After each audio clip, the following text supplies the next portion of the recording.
So, you know, if you think about it, on GDP statistics, if you go to what would be the common source for not the data producers, but the data users side of this, would be typically to go to the World Bank and download some data, or another database if you're interested in another metric.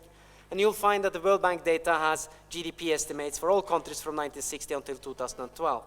But then you know, as you know here in the audience as well, that some of these countries have not yet published numbers. The recent survey by UNECA says that there is usually a gap time of 18 months. That's the median. There are many who are several years behind. There are also breaks in the series. How is now the line between the previous base year in 1993 for Ghana and down the new current base year for 2006? Where did this extra additional Ghanaian economy come from? And it's been, you know, finally someone is asking the question, and that's what I do in my book as well.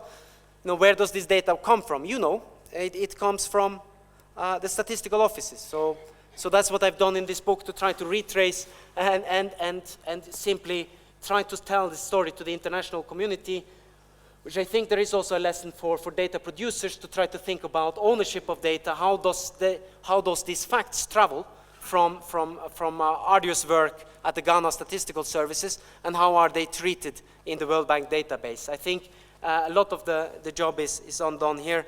Here's the rebasing work being done in Abuja, Nigeria, which also the job is not done.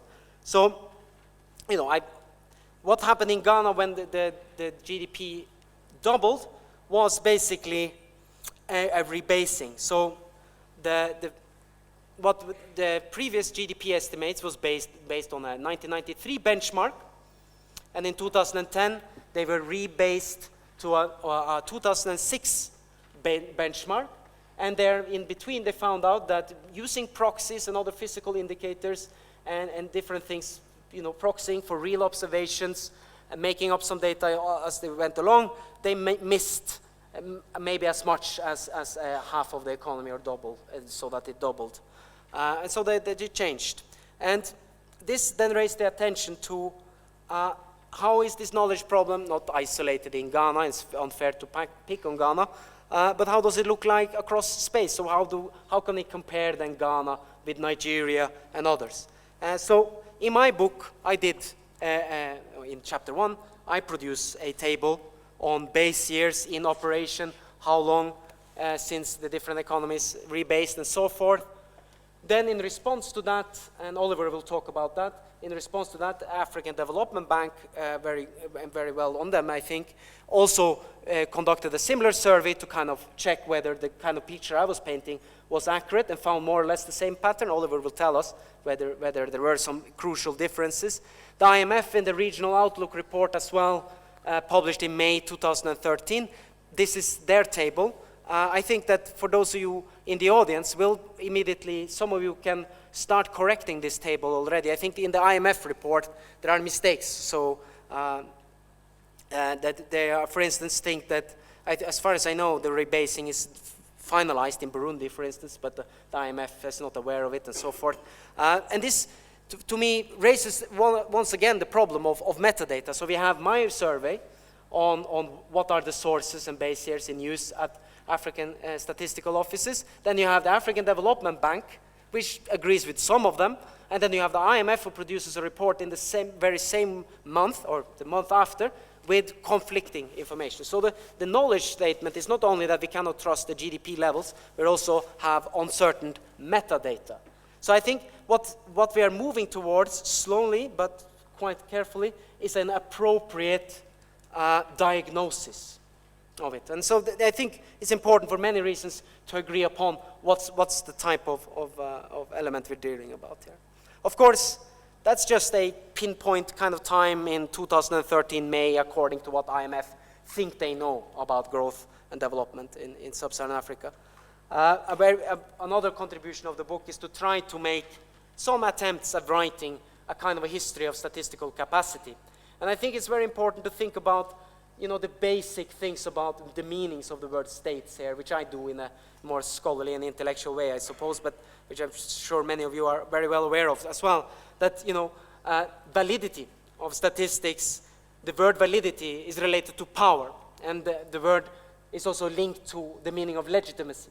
So that means, to one extent, when we're telling the story of GDP or statistical capacity, we're also telling the story about the state's ability to assert themselves, the state's ability to count the population, produce a total number population, and finally, that people trust that number. That means there is trust, there is credibility in those data. I talk about how I revise some of the rich colonial debates. I also talk through the kind of enlarged contributions of the state at independence and the development state.